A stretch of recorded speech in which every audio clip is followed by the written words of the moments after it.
بسم الله الرحمن الرحيم.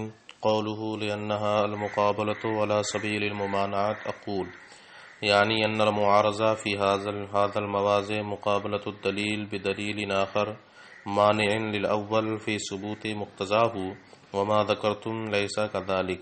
قوله لا يتميز عند العقل إلا بعد العلم بموضوعه أقول أي لا يتميز عند العقل تميزا تاما ولا يحصل له زيادة بصيرة في الشروع في العلم إلا بعد العلم بأن موضوعه ماذا أعني التصديق بأن الشيء الفلاني مثلا موضوع لهذا العلم كما أشرنا إليه سابقا.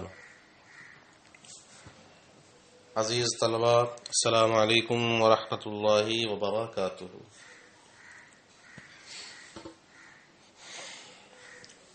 میر قطبی کا ہمارا آج کا سبق حاضر ہے. آج کے سبق کا تعلق بھی چونکہ آج کا کیا ہر سبق کا تعلق قطبی سے ہوگا، اس لیے تھوڑی سی بات قطبی کی بھی ذکر کی جاتی ہے. معارضے کے بارے میں آپ نے پڑھا کہ معارضہ کسے کہتے ہیں؟ مستدل کے پیش کردہ دعوے کے خلاف دلیل سے اس کی نقیض کو ثابت کر دینا، یعنی دلیل کا مقابلہ دلیل سے کرنا، اور یہ دلیل پہلی والی دلیل کے لیے مانع ہو، یعنی جو دلیل مستدل نے دی ہے اس کے خلاف، یہ اصل ہوتا ہے. تو وہاں پر جو معارضہ پیش کیا گیا تھا اس کے بارے میں امام راضی نے فرما دیا تھا کہ آپ نے جو معارضہ پیش کیا یہ معارضہ بننے کی صلاحیت ہی نہیں رکھتا. کل پڑھ لی کیوں نہیں رکھتا. اس کی دلیل میں انہوں نے کہا تھا لِأَنَّهَا الْمُقَابَلَةُ عَلَى سَبِيلِ الْمُمَانَعَاتِ، اس لیے کہ معارضہ کہتے ہیں دلیل کا دلیل سے مقابلہ کرنا ممانعات کے طور پر. کیا معنی ہے اس کا؟ اسی کی تشریح میر صاحب یہاں فرما رہے ہیں. یعنی اس جگہ پر معارضے کا مطلب ہے دلیل کا مقابلہ کسی ایسی دوسری دلیل سے کرنا جو پہلی والی کے لیے کیا ہو، مانے ہو، اور اس سے قسم اپنا مقتضا ثابت کرے. اپنے مقتضا کو ثابت کرنے کے لیے دلیل کے مقابلے میں ایسی دلیل دینا جو پہلی دلیل کے خلاف ہو. یعنی مستدل نے جو دلیل دی اپنے مدعا پر، تو اب قسم اپنے مدعا کو ثابت کرنے کے لیے ایسی دلیل دے جو مستدل کی دی ہوئی دلیل کے بالکل کیا ہو، مانع ہو، خلاف ہو. یعنی اس نے اس بات ثابت کیا تو آپ نفی ثابت کر دیں، اس کی نقیض ہی ثابت کرنا ہے. تو بہرحال دلیل تو پہلی والی کے لیے کیا ہوگی، مانع ہوگی کہ نہیں مانع ہوگی. وہی بتا رہے ہیں کہ یہاں پر معارضے کا مطلب ہے اپنے مقتضا کو ثابت کرنے کے لیے دلیل کے مقابلے میں ایسی دلیل پیش کرنا، ایسی دوسری دلیل پیش کرنا جو پہلی والی دلیل کے لیے کیا ہو، مانے ہو. وما ذکرتم لیس کذالک، اور جو آپ نے پیش کی ہے وہ ایسی ہے ہی نہیں. ہم نے تو ثابت کیا تھا کہ ہم نفس منطق کے محتاج ہیں، اور آپ جو دلیل دے رہے ہیں ہم نے اس کی دلیل دی تھی، اور آپ نے دلیل دی ہے کہ ہم تعلم منطق کے محتاج نہیں ہیں. تو آپ کی دلیل ہی اس والی دلیل کے خلاف اور اس کے لیے مانے نہیں ہے، لہذا یہ معارضہ نہیں ہوگا. قولہ لا يتمیز عند العقل الا بعد العلم بموضوعه. اب فرماتے ہیں موضوع کی بحث جب شروع کی تو اب اس کی وضاحت کرتے ہیں کہ موضوع کی بحث کو کیوں شروع کیا، کیوں رکھا جا رہا ہے. چونکہ کوئی بھی علم مکمل طور پر تبھی دوسرے علوم سے ممتاز ہوتا ہے جب اس کے موضوع کو جان لیا جائے. یہ بات پیچھے بھی آ چکی ہے. لأن تمایز العلوم بحسب تمایز الموضوعات، پڑھا تھا نا کہ علوم کے درمیان باہمی امتیاز ان کے موضوعات کے باہمی امتیاز کی بنیاد پر ہوتا ہے. ایک علم دوسرے علم سے جو ممتاز ہوتا ہے وہ کس کی وجہ سے ہوتا ہے، موضوع کی وجہ سے.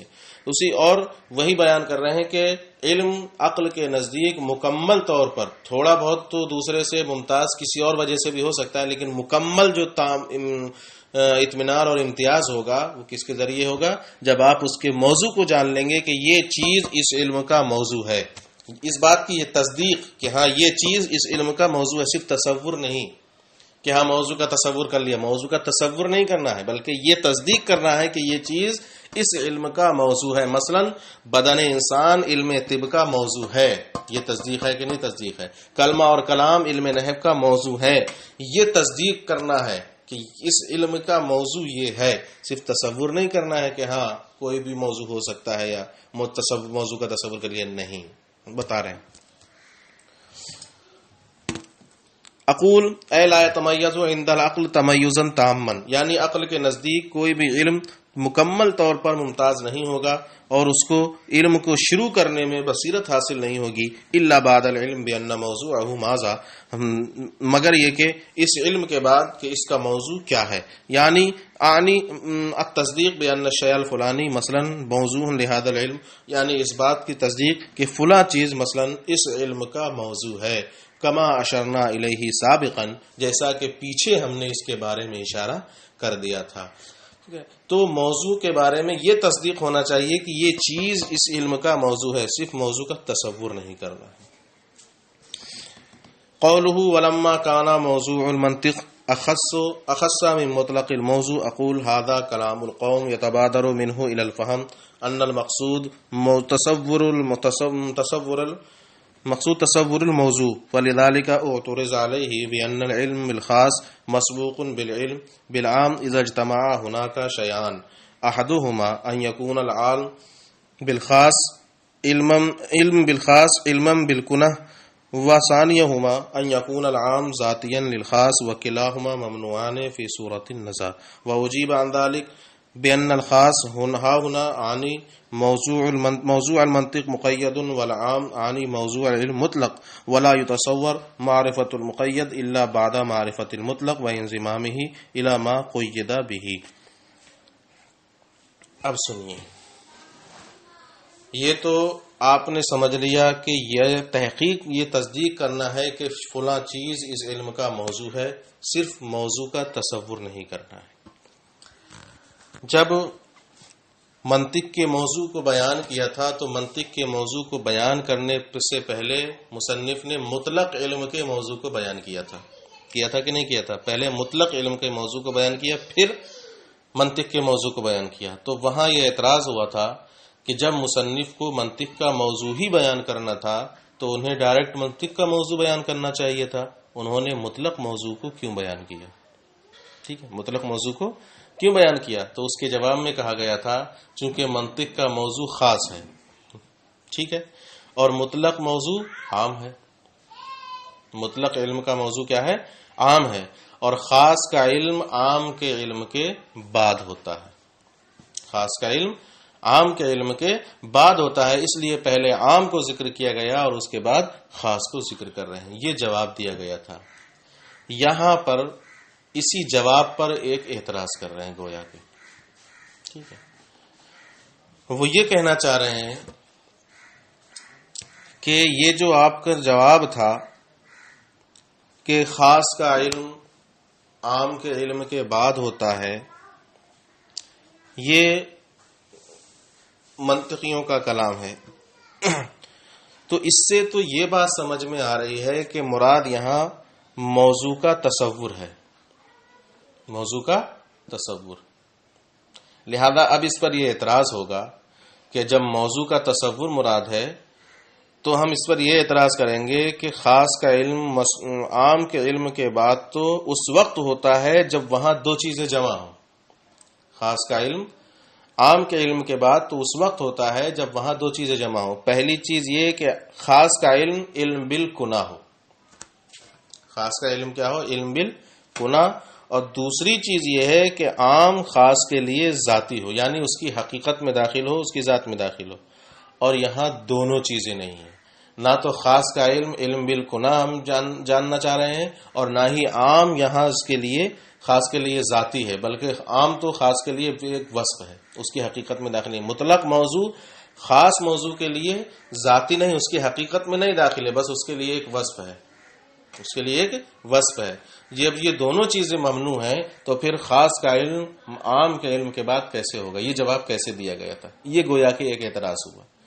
اس کے جواب میں اس کا جواب بھی دیا میر صاحب نے، ٹھیک ہے، کہ یہ جواب دیا جا سکتا ہے کہ خاص جو ہے یہاں پر یہ مقید ہے. خاص موضوع جو ہے، کیونکہ خاص کون سا ہے؟ منطق کا موضوع، تو یہ لفظ منطق کے ساتھ کیا ہو گیا؟ مقید. تو خاص جو موضوع ہے وہ مقید ہے، یعنی منطق کا موضوع ہے. اور عام جو ہے مطلق موضوع وہ کیا ہے؟ عام ہے. مطلق موضوع کیا ہے؟ یہ عام ہے، مطلق ہے. اور مقید کا علم مطلق کے علم کے بعد ہی ہوتا ہے. مقید کا علم مطلق کے علم کے کیا ہوتا ہے؟ بعد ہوتا ہے. تو یہ جواب دینے کی کوشش کی گئی، لیکن میر صاحب نے اس جواب کو خود ہی دے کر پھر خود ہی کیا کر دیا ہے؟ رد کر دیا ہے. پہلے اتنا ملا لو. اقول ھذا کلام القوم، یہ منطقیوں کا کلام ہے. ویتبادر منہ الی الفہم، اور اس کلام سے تو یہ سمجھ میں آتا ہے، ذہن اس طرف جلدی جاتا ہے کہ مقصود موضوع کا تصور ہے. فلذلک اعترض علیہ، اسی لیے اس پر یہ اعتراض کیا گیا کہ خاص کا علم یہ عام کے علم کے بعد اس وقت ہوگا جب یہاں دو چیزیں جمع ہوں. پہلا یہ کہ خاص کا علم علم بالکنا ہو، اور دوسری یہ کہ عام خاص کے لیے ذاتی ہو. وکلاہما ممنوعان فی صورت النزاع، اور نزاع کی صورت میں یہ دونوں کے دونوں کیا ہیں؟ ممنوع ہیں. واجیب عن ذلک، تو اس کا یہ جواب دیا گیا کہ خاص یہاں پر مقید ہے. خاص یعنی منطق کا موضوع مقید ہے، اور عام یعنی مطلق علم کا موضوع یہ مطلق ہے. اور مقید کی معرفت مطلق کی معرفت کے بعد ہی، مطلق کی معرفت اور اس کو اس کے ساتھ ملانے کے بعد ہی ہوتی ہے، یعنی مطلق کو خاص کے ساتھ ملانے کے بعد ہی ہوتی ہے. ٹھیک ہے. ورد ھذا الجواب بأن المطلوب ها هنا ليس تصور مفهوم موضوع المنطق حتى يصح توقفه على معرفة مفهوم الموضوع، بل المطلوب معرفة ما صدق عليه مفهوم موضوع المنطق كالمعلومات التصورية والتصديقية، وليس ذلك مقيدا فسقط ما ذكرتم. اب اس جواب کو رد کر رہے ہیں جو انہوں نے دیا تھا. کہتے ہیں کہ آپ نے یہ جو جواب دیا کہ خاص یہاں مقید ہے اور عام مطلق ہے، اور مقید کا علم مطلق کی معرفت کے بعد ہی ہوتا ہے، اور اس کو مقید کرنے کے بعد ہی اس سے مطلق سے مقید کرنے کے بعد ہی خاص کا علم ہوتا ہے. اس کے رد میں کہا گیا آپ کا یہ جواب تو اس وقت صحیح ہوگا جبکہ منطق کے موضوع کا تصور مقصود ہوتا. یہاں پر تو یہ کہا جاتا کہ ہاں خاص کا تصور عام کے تصور پر موقوف ہے، تب آپ کا یہ جواب صحیح ہوتا. خاص کا تصور عام کے تصور پر موقوف ہے تو یہ صحیح ہوتا. لیکن ہم نے پہلے ہی کہہ دیا یہاں موضوع کا تصور مقصود نہیں ہے، بلکہ وہ چیزیں مراد ہیں جن پر موضوع صادق آتا ہے، جیسے معلومات تصوریہ اور معلومات تصدیقیہ. ان کا تصور نہیں کرنا ہے بلکہ یہ جاننا ہے کہ ہاں معلومات تصوریہ اور معلومات تصدیقیہ منطق کا موضوع ہیں، یہ تصدیق حاصل کرنا ہے. ٹھیک ہے. تو آپ کا جواب تو تب صحیح ہوتا جب تصور مقصود ہوتا، تو کہا جاتا کہ ہاں خاص کا تصور عام کے تصور پر موقوف ہے. لیکن یہاں یہ مراد نہیں ہے، بلکہ مراد ہے وہ چیزیں جن پر لفظ موضوع صادق آئے گا. یہ یہاں پر منطق کا موضوع، اور وہ صادق آئے گا کس پر؟ معلومات تصوریہ اور تصدیقیہ پر. ٹھیک ہے. اتنا ملاؤ پہلے. اور اس جواب کو اس طور پر رد کر دیا گیا کہ یہاں پر مقصود منطق کے موضوع کے مفہوم کا تصور نہیں ہے کہ اس کا توقف مطلق موضوع کے توقف پر موقوف ہو، بلکہ مطلوب ہے وہ چیز جس پر منطق کے موضوع کا مفہوم صادق آ رہا ہے، جیسے معلومات تصوریہ اور تصدیقیہ، اور وہ کسی چیز سے مقید نہیں. معلومات تصوریہ اور تصدیقیہ یہ کسی چیز سے مقید نہیں، اس میں کوئی قید ہے نہیں. تو لہذا جس پر صادق آ رہا ہے وہ مقصود ہے، اور وہ کسی چیز سے مقید نہیں. تو آپ نے جو مقید اور مطلق والا جواب دیا ہے وہ اسی سے کیا ہو گیا؟ رد ہو گیا اور ختم ہو گیا. فسقط ما ذکرتم، تو جو جواب آپ نے دیا تھا وہ ساقط ہو گیا. بل الحق، اب یہاں سے اصل مسئلہ تفصیل وضاحت کر رہے ہیں. بلکہ وہ کہتے ہیں انه لما كان المقصود التصدیق بان الشيء الفلاني موضوع للمنطق وذلك لا يمكن الا بعد معرفة مفهوم الموضوع. لأنه وقع محمولا في هذا التصدیق ففسره اولا. ٹھیک ہے، اب بتا رہے ہیں کہ حق کیا ہے. کہتے ہیں حق تو یہ ہے کہ یہ جانا جائے کہ فلاں چیز منطق کا موضوع ہے. یہ ہے اصل، یہی تصدیق تو حاصل کرنا ہے. اور یہ تصدیق اسی وقت حاصل ہوگی جبکہ مطلق موضوع کے مفہوم کو بھی جان لیا جائے. کیوں؟ کیونکہ جب آپ استعمال کر رہے ہیں لفظ موضوع، منطق کا موضوع، تو جب آپ منطق کا موضوع بیان کر رہے ہیں، فلاں چیز منطق کا موضوع ہے، فلاں چیز منطق کا موضوع ہے، تو یہاں پر موضوع محمول بن رہا ہے کہ نہیں محمول بن رہا ہے؟ فلاں چیز موضوع ہوگا اور لفظ موضوع کیا بنے گا؟ محمول بنے گا. یہ چیز منطق کا موضوع ہے، تو موضوع یہ محمول ہو رہا ہے کہ نہیں ہو رہا ہے؟ جب کلام کے اندر لفظ موضوع استعمال ہو رہا ہے تو بہرحال موضوع کے بارے میں بھی جاننا ضروری ہے. جیسے علم نحو کا موضوع کلمہ اور کلام ہے. علم نحو کا موضوع کلمہ اور کلام ہے، یا یوں کہیں کلمہ اور کلام علم نحو کا موضوع ہے. تو اب یہاں پر بھی کلمہ اور کلام کے بارے میں بھی جانا جائے گا، لیکن لفظ موضوع استعمال ہو رہا ہے، اس کے بارے میں بھی تو جانیں گے آپ جو استعمال کر رہے ہیں. تو وہی کہہ رہے ہیں کہ لفظ موضوع یہاں کلام میں محمول ہو رہا ہے، لہذا پہلے اس کی تفسیر کی جائے گی، اس کی معرفت حاصل کی جائے گی، اس کے بعد اصل منطق کا موضوع بھی جان لیا جائے گا، اس کی تصدیق حاصل ہو جائے گی. کہتے ہیں بلکہ حق یہ ہے کہ مقصود چونکہ اس بات کی تصدیق کرنا ہے کہ فلاں چیز منطق کا موضوع ہے، اور یہ بات اسی وقت ممکن ہوگی جبکہ موضوع کے مفہوم کو جان لیا جائے. اس لیے کہ لفظ موضوع یہاں اس تصدیق میں محمول واقع ہوا ہے. کیا ہے؟ الشیء الفلانی موضوع للمنطق. تو موضوع یہاں پر محمول ہو رہا ہے کہ نہیں ہو رہا ہے؟ ٹھیک ہے، اس تصدیق میں محمول واقع ہوا ہے. ففسرہ اولا، تو پہلے مصنف نے اس کی تفسیر کی. والحاصل، تو اب کیا کہتے ہیں؟ حاصل کلام یہ نکلا ان المطلوب فی ھذا المقام، اس جگہ مطلوب اگر منطق کے موضوع کا تصور ہو، یعنی جس پر منطق کا موضوع صادق آتا ہے اس کا تصور مقصود ہو، تب تو ہمیں موضوع کے مفہوم کی معرفت کی بالکل ضرورت نہیں، جب تصور کرنا ہو تو. ٹھیک ہے، جب تصور مقصود ہو، منطق کے موضوع کے مفہوم کا تصور مقصود ہو، تب تو ہمیں مطلق موضوع کے تصور کی کوئی ضرورت نہیں ہے. ٹھیک ہے، اس لیے کہ یہ تو اس کے لیے عارض ہے، ذاتی نہیں ہے. مطلق موضوع یعنی مطلق موضوع، لفظ موضوع، یہ منطق کے موضوع کے لیے ایک عارضی چیز ہوگا، ذاتی ہوگا ہی نہیں. اور عارضی چیز کو جاننے کی کوئی ضرورت نہیں ہوتی. ہاں ذاتی ہوتی، اس کی حقیقت میں داخل ہوتی تو ضرور جانتے.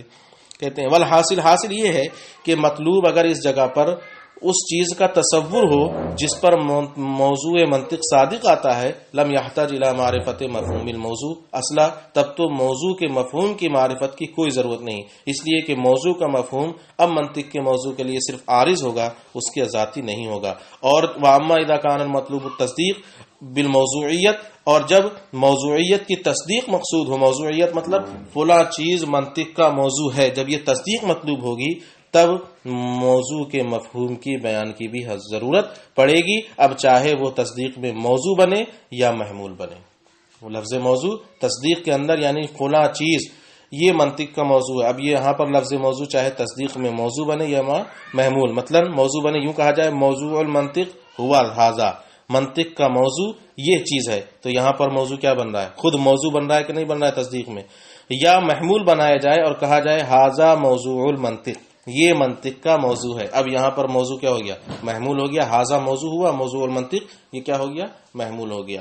تو اصل ہے جب اس بات کی تصدیق حاصل کرنا کہ منطق کا موضوع یہ چیز ہے، تو یہاں پر مطلق موضوع کے مفہوم کی بھی ضرورت ہوگی. اب لفظ موضوع چاہے اس تصدیق اس جملے میں محمول بن رہا ہو یا موضوع بن رہا ہو. یہ آج کا سبق ہے، اس کو محفوظ کر لیں اور یاد کر لیں تاکہ کسی طرح کی دشواری نہ ہو.